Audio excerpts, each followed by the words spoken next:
Haymaker Promotions and Ring Star Promotions, sponsored by William Hill, Voltarol, World of Tanks, and JD Sports.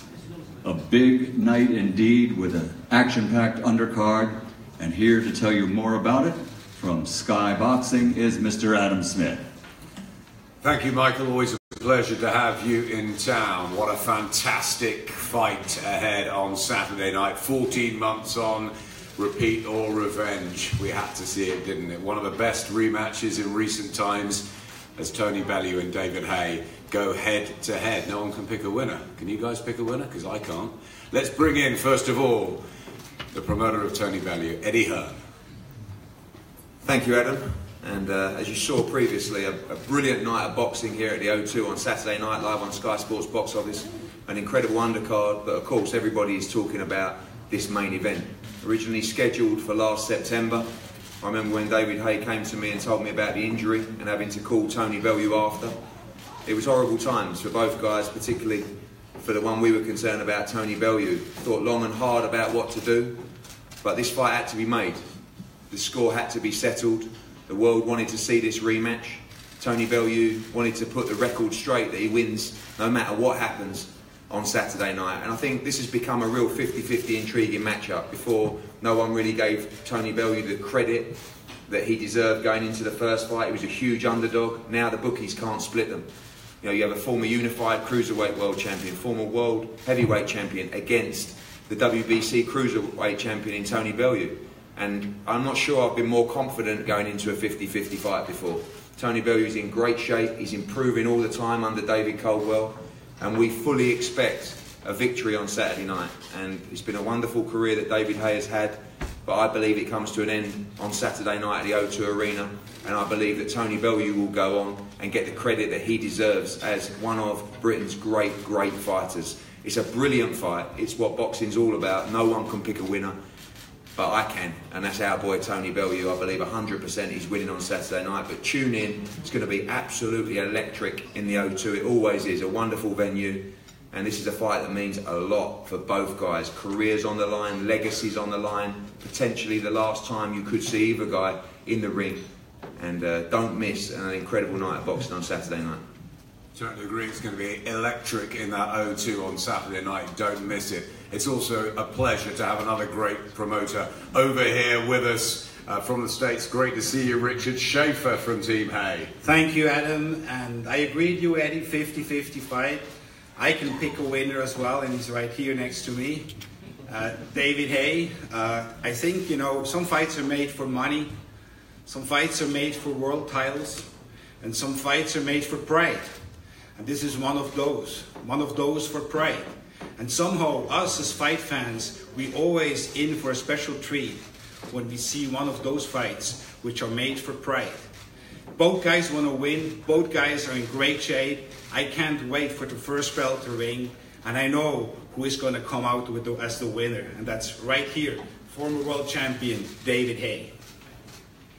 Thank you very much, Richard. Let's bring in another lead man from Team Haye, Adam Morley. Thanks, Adam. I think there's been two kind of different, varying approaches to the camps in the build-up here. It's been different in some ways to the March 2017 fight. Tony's side, on our side, we've been pretty cool, calm, and collected. Apart from my little rant the other day, we've been pretty cool, calm, and collected. And on Tony's side, it's been a little bit more like it was before. It has been a repeat. They have called names, called me Maz, called me Will from In-Betweeners. I mean, thanks for that, Phil. Dave Colwell, who I thought liked me, he even called me an embarrassing dweeb. A feisty one you are, Dave. Don't worry about me, I'm just Penfold, don't worry about that. And you know, it's all done to get under David's skin. And it hasn't worked this time, because David's cool, calm and collected. But, you know, you look at how David's had to approach this fight from last time. David's looked at it, he's broken it down, and he now has, no doubt about it, one of, if not the best boxing coach in the world. He's Scott Rubin on strength and conditioning. He's getting every single part ready. He's 100% fit. And when he gets in the ring on Saturday night, what you're going to see is going to be, well, I hesitate to say the Haymaker of old, but you're going to see a different David. And I'm very excited about what you're going to see. I mean, I saw Tony yesterday. You know, he looked slick, he looked fast, he looked light. He's got heart, he's got balls, you know, what he did last time. I think it's going to be a tremendous fight tomorrow night. And someone said to me yesterday, one of the journalists said to me, I think Tony Bellew is going to, he's light because he's going to run from David. I don't think he will. I think he's going to stand there. I think he's got heart. And I think we're going to have a terrific fight. And I think there's only one winner. I think you know who it is. Thanks, Adam. David was telling me that he's got his A-team around him for this. Ruben Tavares over there. And one of the best coaches in boxing, period. Full stop. He's had so many world champions. He's guided Jorge Linares to great success recently. And he bit a little bit in Liverpool, which was interesting to see. Let's welcome the very good, very well-known, excellent trainer, Ismael Salas. Hi guys, hi everyone. I think the action speaks louder than any words. So it's time to shine. We've been working so hard for this fight. Even I left my family back in the United States for more than 8 months, and I am here to make the best of David Haye together with Ruben Tavares, all the team behind us. It's time to action. It's not much to say, just to do. Wait for us, baby. Thank you, Ismael. That is some sacrifice. Another man who puts so much into his fighters is, of course, Dave Colwell. Dave, who put such a great tactical plan together last time. How's it going to go this time, my friend? I think both fighters, everybody in this room, we're just fed up with all the talk now. It's been going on a long while. Same old thing. We've done the exact same. We've prepared for a hard fight. Tony Bellew's put in the hours, he's put in the effort. Doesn't matter what effort I put in, doesn't matter the hours that I'm putting in. It's all about what he's delivering. You can put in all the effort you want as a coach, but if the fighter doesn't match that and exceed that, you're not going to get the right results. I believe that the ingredients that Bellew's got at this stage of the careers and where we are on Saturday are more than enough to deal with whatever David Haye wants to bring. David Haye's been nice and calm, cool, relaxed, almost as if you will, trying to lull Team Bellew into a false sense of security that he's going to come out boxing and relax and everything. He may decide he's just going to walk straight out and think that he's got superior strength, superior power, jump all over Bellew. He's not going to be able to handle the power, not going to be able to handle the physicality of the fight. We've prepared for that as well. You know, it's not just a case of preparing for one game plan. Whatever David Haye wants to bring, Tony Bellew can handle, and that is the bottom line of it. We're prepared for Tony Bellew to whatever it takes to win this fight, and he's prepared for a war. Thanks, Dave, the former unified cruiserweight champion, former heavyweight champion, looking for this one great performance Saturday night. He's been telling us it's going to come. He's fit, he's ready. David Haye. Good morning, guys. Welcome to Park Plaza, Westminster. I'm happy, I'm healthy, I'm ready to go into battle, and I'm living my dream. You know, I've always, since the age of 10, been boxing. This is what I do. I love to do it. I love every day training, learning, improving, as I've been doing under Ismael Salas. And my exam is on Saturday, and I've studied as hard as possible. You know, I've not cut any corners. You know, I've pushed it. You know, I've pushed it inside the ring, outside the ring. I've learned from my mistakes, once again inside and outside of the ring. The first fight was an intriguing fight. It was entertaining for everybody who watched, whether you was a Haye fan or Bellew fan. You got your money's worth there. The emotional roller coaster was there for everybody to enjoy. And this time round, it may not be as controversial. It will be a little more clinical. I'm looking at taking Tony Bellew, which is something I've never done in any of my previous fights. Probably bar the Jean-Marc Mormet fight. The plan was to push on from round 7 onwards. And this time round it's the same thing. I've kept my game plan under wraps, but it's to do as much damage in the first 6 rounds as possible and keep pushing it and then step it up from round 7 to round 12. If he's as tough and durable and has the heart he and his team believe they have, then we've got ourselves a cracking fight. But I'm not sure. Being in there with him first time round, you know, the shots that that were missing will be landing, and they'll be landing a lot harder than they land for the first time round. I didn't catch him, in my opinion, with anything, with any real timing, with any real clear crispness. It was all thuds, it was all big swings and clubbing shots, and that's not really my style. This time round it's going to be very sharp, very explosive, very slick, and I will give you the performance a lot of people expected first time round.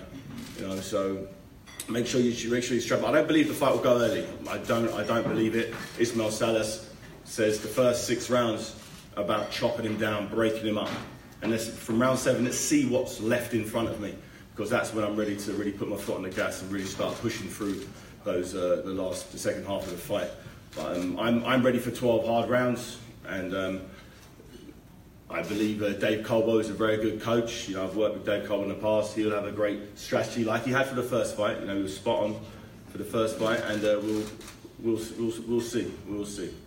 David, mentally you seem in a very different place this time around, and physically, what everyone wants to know, are you 100%? Can the body hold up through 12 hard rounds against Tony Bellew? Yeah, you know, it's not for me to convince everybody here that it's the case. You know, a lot of people may not believe me, but you know, tune in for the fight, because if for whatever reason my arm falls off or my leg falls off, they're going to be in for another thrilling fight like the first time round. So whatever happens, you're going to be in for a treat, no matter what. You know, the body holds up, great. The body doesn't hold up, great for you guys' entertainment. But you've taken the attitude this time around not to get involved with him, to keep cool, to keep calm, to get the blinkers on. So you feel that was the right way to deal with it? This time round, the focus wasn't on Tony Bellew. First time round, in my mind, I didn't see Tony Bellew as any type of threat whatsoever. So I kind of used the interviews he did, used his personality to kind of whip me up, to use that as fuel, as motivation for training, as there was nothing that I could see in his previous boxing resume to suggest I needed to really raise my game. Made a big mistake there. This time round I haven't done that. You know, I focused, like I should have done probably the first time round, on being the best version of myself and not worrying about what Tony Bellew is going to do. I've trained as if Tony Bellew is going to be a lot faster, a lot stronger. He's going to come at me a lot harder, or he's going to move away a lot faster. Whichever one he does, I believe, from the bottom of my heart, I will have an answer for it, and he will not be able to deal with what's coming for him on Saturday night. Before I go to Tony, one final one. Is this the most important night of your career? You've had huge ones, obviously, the Mormek night, the Klitschko night. Last time out, you were expected to blow Tony Bellew away. How vital is this in all your career, David? They say in boxing, you're only as good as your last fight, plain and simple. And my last fight was 11-round stoppage loss to Tony Bellew. For me, that doesn't sit right. With me, it sits really right with a big smiling belly on the end there. He loves the sound of that. For me, that's probably the worst finish to any career I could have, and it would really put a real big smudge over my resume, and I'd be very, very disappointed. Very, very disappointed, and it would feel like I'd, you know, undone all of the great nights I've had over the years, the world title fights at cruiserweight and heavyweight. It would undo all of that. So yeah, you're right. This is, everything's on the line. My reputation, my everything, you know, my whole soul is on the line here, and I will not allow Tony Bellew to get the win on Saturday night. His whole soul is on the line. Tony Bellew, you won last time. You did it emphatically, a monumental upset. Everybody doubted you. Are they doubting you again? Can you pull it off again? Is it repeat? I'm always getting doubted, Adam, but I don't mind. I'm used to it. Thanks is all I can say to the glowing, I think, of the recommendations I've been given from his team. So thank you very much. I'm honoured. I'm looking around for the guy who you seem to be describing, because I just don't think it's me. But, Sorry. Sorry, hello, lad. Here he is.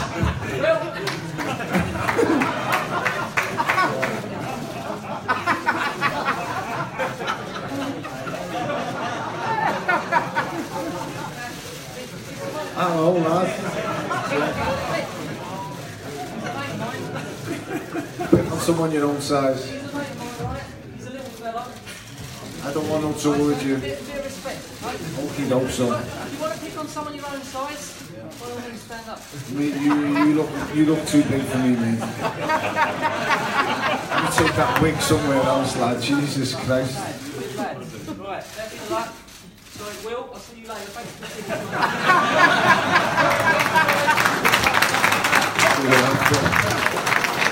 Jesus Christ. That threw me off.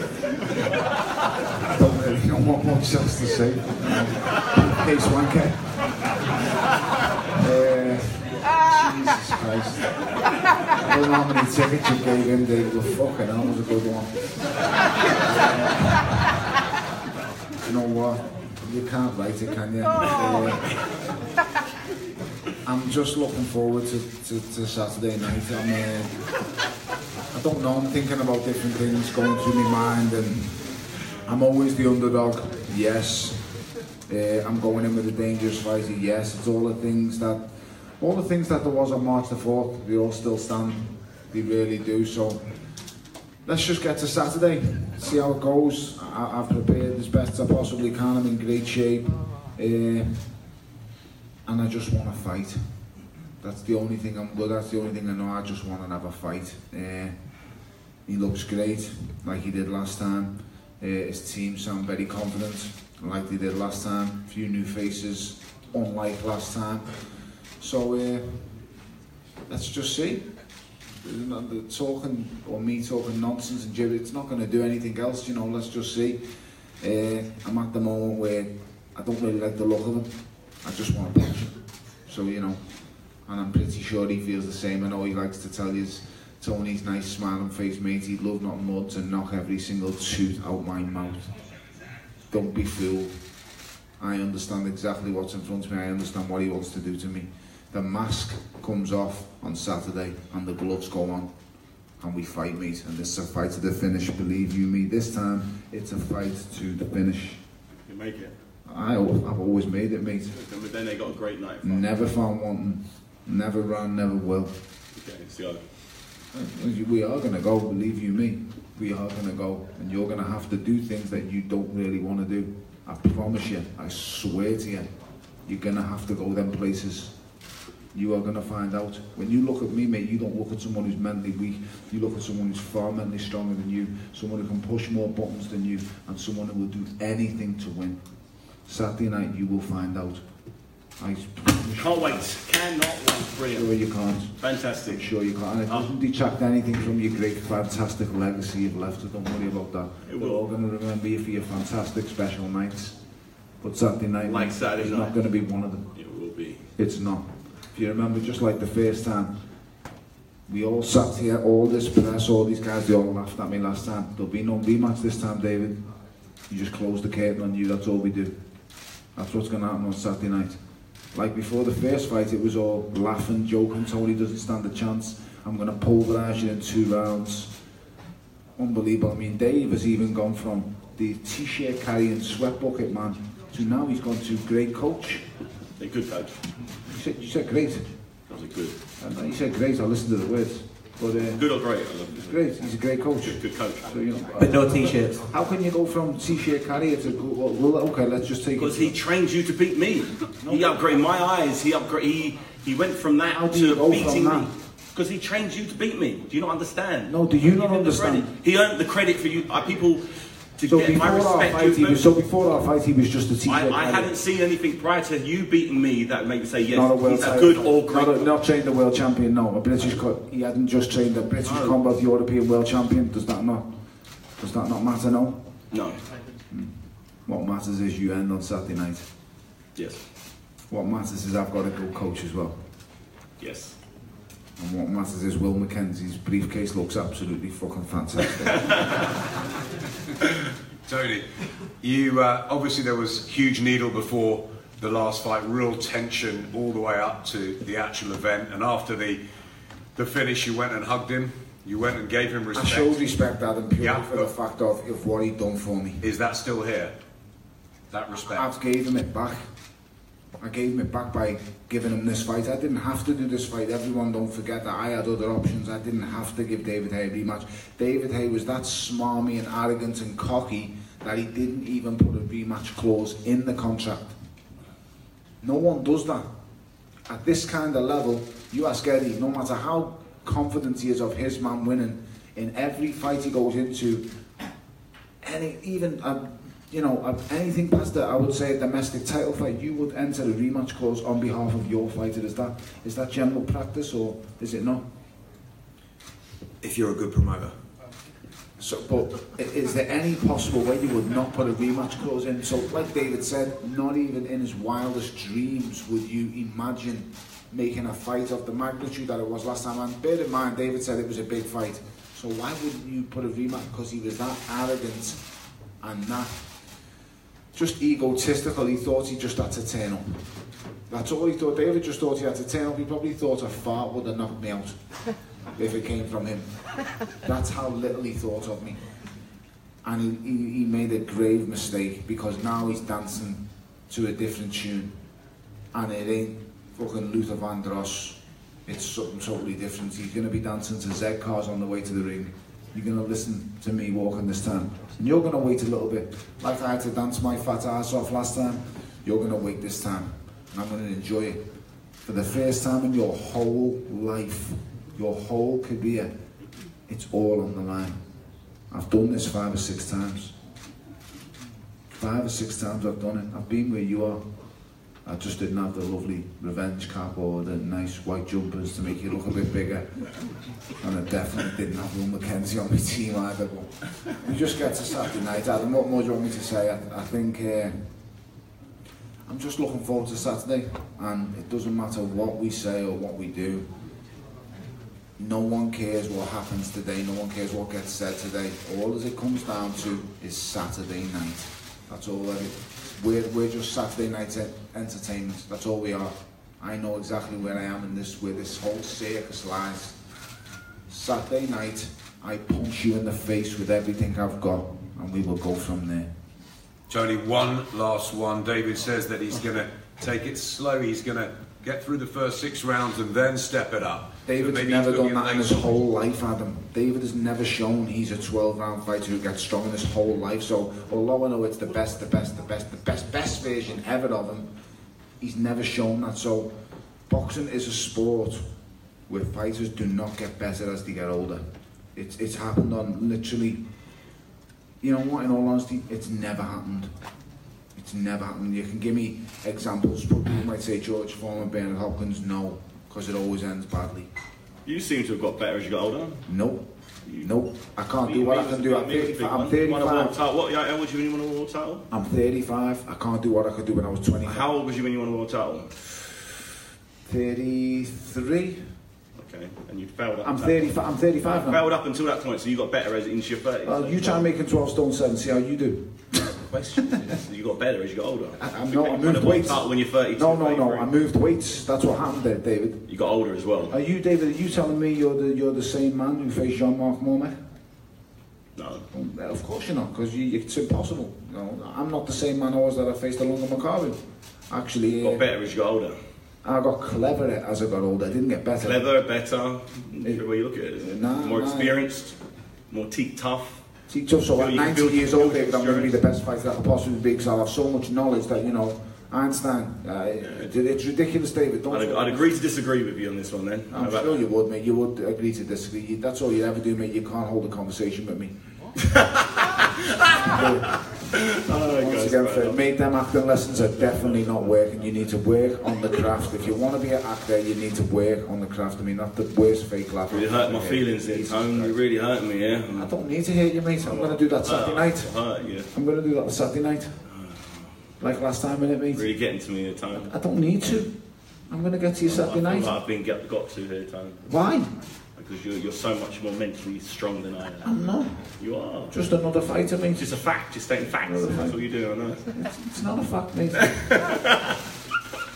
Tell you what, whoever you're paying for these acting lessons, he's absolutely diabolical. No wonder he can't get a role in absolutely fuck all. No wonder he's back fighting. He's back fighting, mate, because that's all he knows, that's all he can do. Instead of saying I'm going to retire at 31, he's back in the ring. Back in the ring. After all he's achieved, he's back here. I'm at the pinnacle of my career, David. You're on the downside. I know. You've been to the top. You've been undisputed cruiserweight champion. You've been heavyweight champion. You've been in mega blockbusters. And now you're answering to a little fat scouser. Exactly. And you're telling me you're at your peak. You're telling me you're at your best. I'll tell you after the fight. You just telling me. You said you're at your best. I'm just saying. It feels like it, but I haven't got in the ring. Look at the blockbusters you've been in. How is this even? How am I even relevant? It's Saturday. So your career's on the line, and you are facing. I can tell you, I'm in my prime. Am you facing the weakest opponent you've ever faced, David, on paper? Am I one of the weakest opponents you've ever faced on paper? No, you're the best by far. Like, I am not, David. Please stop telling lies. Just tell the truth. You're the best guy I've ever even seen. You know, wow. He's fastest, strongest. I'm not slick, I'm not fast, I'm a fatty with a mouth. But you know what, I can back it up. There you go. I backed it up on March the 4th last year, do you remember? Or if you forgot that too. Saturday. Say that again? Let's try and back up on Saturday as well. I don't need to back it up, I've beat you once already. You can't agree with anything. I've beat you once already, more of the fake laugh, stop it please. You're embarrassing yourself. You know, it's just, we've done it once already. We've done it once already, mate. I've beat you already. I've won, David. No matter what happens on Saturday, I've won. I have won, mate. I'll beg to differ after the fight. No, trust me. No matter what happens on Saturday, I've won. You was always expected to be here. You was always expected to be the man who's earning this, doing that, the big shot. I was just always the mouthy scouser who couldn't do anything. I've won, mate. Okay, you've won, I've lost. I've won, I know. There you go. Can you stop talking now? Thank you, he's fantastic, isn't he? You're right, I'm wrong. Conversation still to look in his eyes, final message. Good luck, Saturday, good luck. It's going to be fun. Take the mask off. Enjoy it. Enjoy me 15 minutes again. No, it's going to be longer than 15 minutes. No, you said to me last time, enjoy me 15 minutes of fame. This time I'm saying enjoy the whole fight. So is it 30 minutes? Enjoy the 36 minutes we're going to have. 36. You've just told me you're going to stop me, so I was going to go 36 minutes. So we'll see, here we go. You make your mind or you're a walking contradiction. Up to 12 rounds. It's for boxing, yeah? Enjoy that time. It's not going to last 12, in my opinion, either. Okay, then there you go. So, you know, we'll see. I just wanted to happen. Let's bring them head to head. Thanks very much, guys. We'll